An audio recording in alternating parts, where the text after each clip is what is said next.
বিশ্ব সংবাদে আপনাকে স্বাগত। শুরুতেই জানাবো হাতে পাওয়া সর্বশেষ আন্তর্জাতিক সংবাদের শিরোনাম, পরে বিস্তারিত। ইসরায়েল ফিলিস্তিন পুরোদমে যুদ্ধ চলছে, আর এই যুদ্ধের সর্বশেষ আন্তর্জাতিক গুরুত্বপূর্ণ আপডেট সংবাদ জানিয়ে দিব। আলহামদুলিল্লাহ, এবার ইসরায়েল সংশ্লিষ্ট 3টি জাহাজে ইয়েমেনের হুতিদের হামলা। এরপর থাকবে অত্যন্ত সুখবর, ফাইটিং কম্পাউন্ড ব্যবহার করে তীব্র লড়াই করছে হামাস। রীতিমতো নাকানি চোবানি খাচ্ছে ইসরায়েল। এরপর জানিয়ে দিব রাশিয়া ইউক্রেন যুদ্ধের সর্বশেষ আপডেট। ইউক্রেনকে সিদ্ধান্ত নিতে হবে কিভাবে তারা যুদ্ধ চালাবে, বলছে যুক্তরাষ্ট্র। আরও থাকবে আজারবাইজান এবং আর্মেনিয়ার মধ্যে সংঘর্ষ। এবার আর্মেনিয়ার সীমান্তের চট্টগ্রাম নিয়ন্ত্রণে নিল আজারবাইজান। এবং সর্বশেষ অতি গুরুত্বপূর্ণ সংবাদ জানিয়ে দিব, ভারতীয় জাতিসীর ভবিষ্যৎবাণী, 18 জুন শুরু হবে তৃতীয় বিশ্বযুদ্ধ।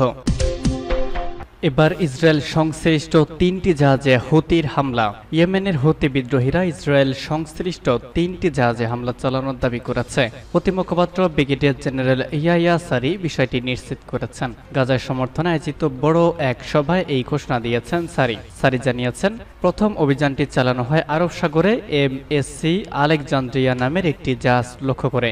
এতে একটি ব্যালিস্টিক ক্ষেপণাস্ত্র ব্যবহার করা হয়। আর দ্বিতীয় অভিযানটি চালানো হয় লোহিত সাগরে। এই হামলাটি চালিয়েছে হুতির নৌসেনাদের বিমান বাহিনী। ওই জাহাজটিও ইসরায়েল অভিমুখে যাচ্ছিল। তৃতীয় অভিযানটি চালানো হয় ভূমধ্য সাগরে এসেক্স নামের একটি জাহাজকে লক্ষ্যবস্তু করে হুতির ক্ষেপণাস্ত্র বাহিনী। 7 অক্টোবরের পর থেকে গাজা ইসরায়েলি আগ্রাসন শুরুর পর থেকেই লোহিত সাগরে অভিযান শুরু করে হুথি। সেই সময় থেকেই তারা ইসরায়েল সংশ্লিষ্ট জাহাজে হামলা চালিয়ে আসছে। ফাইটিং কম্পাউন্ড ব্যবহার করে তীব্র লড়াই করছে হামাস। গাজার ফিলিস্তিনি যোদ্ধারা উত্তরাঞ্চলের জাবালিয়া উদ্বাস্তু শিবিরে ফাইটিং কম্পাউন্ড প্রতিষ্ঠা করেছে। এর ফলে তারা ইসরায়েলি বাহিনীর বিরুদ্ধে যুদ্ধে বিভিন্ন ভবনের মধ্য দিয়ে দ্রুত এবং নিরাপদে চলাচল করতে পারছে। এতে করে আগের মতো তাদেরকে রাস্তায় দেখা যাচ্ছে না। রাস্তায় তাদের দেখা মাত্র ইসরায়েলি হামলার যে শিকার হতো তা থেকেও রক্ষা পাচ্ছে। যুদ্ধ পর্যবেক্ষকরা এই তথ্য জানিয়েছেন। ইসরায়েলি বাহিনী 11 মে থেকে জাবালিয়ায় যুদ্ধ করছে। তারা জানিয়েছে এই এলাকার ফিলিস্তিনি যোদ্ধারা গাজার অন্যান্য অংশের চেয়ে অনেক বেশি সাহসী, আর তারা এখন পর্যন্ত যুদ্ধে সবচেয়ে সহিংসভাবে লড়াই করছে। Institute for the study of air এবং ক্রিটিক্যাল থ্রেটস প্রজেক্ট তাদের প্রতিবেদনে তথ্য জানিয়েছে। যুক্তরাষ্ট্র ভিত্তিক প্রতিরক্ষা থিঙ্ক ট্যাঙ্ক জানিয়েছে, জাবালিয়া দখল করার জন্য 2 সপ্তাহ ধরে চলা যুদ্ধে দেখা যাচ্ছে যে হামাস সেখানে পরিকল্পিত প্রতিরোধ গড়ে তুলেছে এবং ইসরায়েলি বাহিনীর ওপর তাদের অস্বাভাবিক উচ্চমাত্রার আক্রমণ প্রমাণ করেছে যে হামাস এখনও তাদের যুদ্ধ ক্ষমতা কার্যকর রাখতে পেরেছে। এমনকি অক্টোবরে তাদের জাবালিয়া কমান্ডার নিহত হওয়া সত্ত্বেও তারা দুর্বল হয়নি। ISWCTP জানায়, হামাস তার সামরিক শাখাকে প্রচলিত সামরিক বাহিনীর মতো সংঘবদ্ধ করেছে এবং তা পরিচালনার জন্য অভিজ্ঞ সামরিক কমান্ডারদের ব্যাপক বিকল্প তৈরি করেছে। তারা জানায়, ইসরায়েলি সামরিক বাহিনীর তীব্র চাপ সত্ত্বেও অব্যাহতভাবে যুদ্ধ করার জন্য হামাস এই প্রচলিত সামরিক কাঠামো ব্যবহার করছে। ইউক্রেনকেই সিদ্ধান্ত নিতে হবে কিভাবে তারা যুদ্ধ চালাবে, বলছে যুক্তরাষ্ট্র। সাম্প্রতিক সপ্তাহগুলিতে ইউক্রেন যুক্তরাষ্ট্র প্রদত্ত অস্ত্র রাশিয়ার ভেতরে লক্ষ্যবস্তুর ওপর আঘাত হানার জন্য ব্যবহার করার বিষয়ে যুক্তরাষ্ট্রের নিষেধাজ্ঞা তুলে নিতে বাইডেন প্রশাসনের প্রতি জোরালো আবেদন জানানো হচ্ছে। তবে হোয়াইট হাউস বলেছে, রুশ এলাকায় আঘাত হানার জন্য আমেরিকান অস্ত্র ব্যবহারকে উৎসাহিত কিংবা কার্যকর করে না তারা। একই সময়ে মার্কিন পররাষ্ট্রমন্ত্রী অ্যান্টনি ব্লিংকেন বলেন, শেষ পর্যন্ত ইউক্রেনকেই সিদ্ধান্ত নিতে হবে যে কিভাবে তারা এই যুদ্ধ পরিচালনা করবে।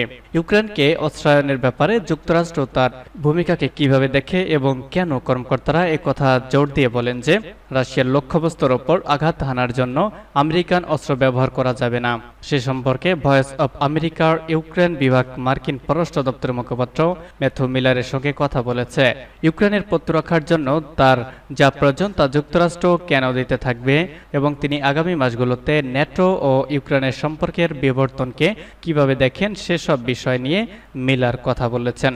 যুক্তরাষ্ট্রের পররাষ্ট্রমন্ত্রী ব্লিংকেনের সাম্প্রতিক সফরের সময় তিনি কিয়েভকে বলেছেন যে যুক্তরাষ্ট্রের সহায়তায় রাশিয়ার আক্রমণের বিরুদ্ধে লড়াইয়ে পরিবর্তন আনবে।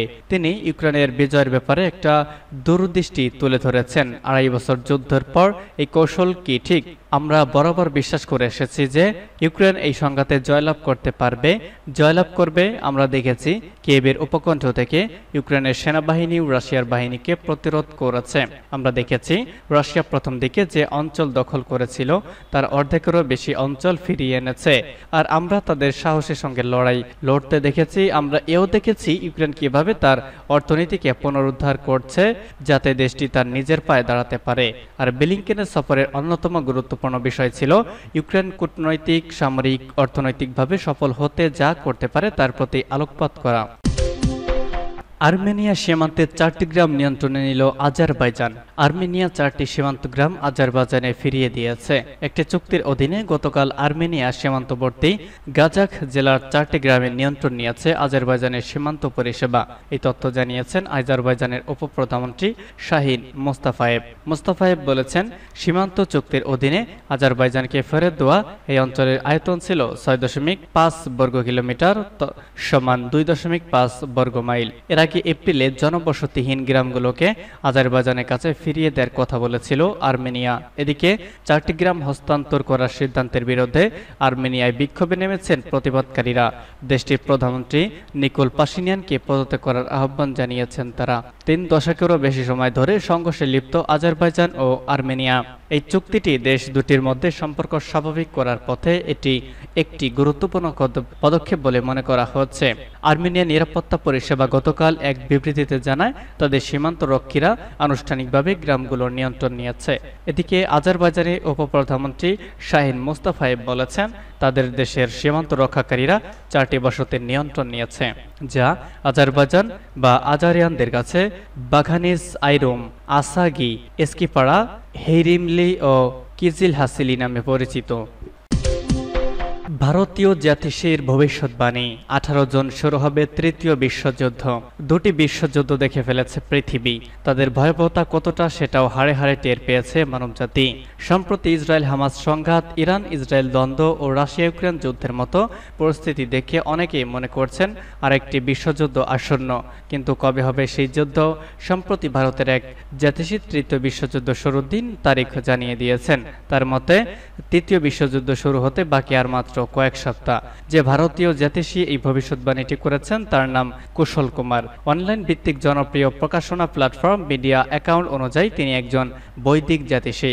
তিনি ভবিষ্যতের ঘটনা সম্পর্কে ভবিষ্যৎবাণী করতে গ্রহের অবস্থান দেখানো চার্ট ব্যবহার করেন। তার এই ভবিষ্যৎবাণীটি নজর কেড়েছে নেটিজেনদের।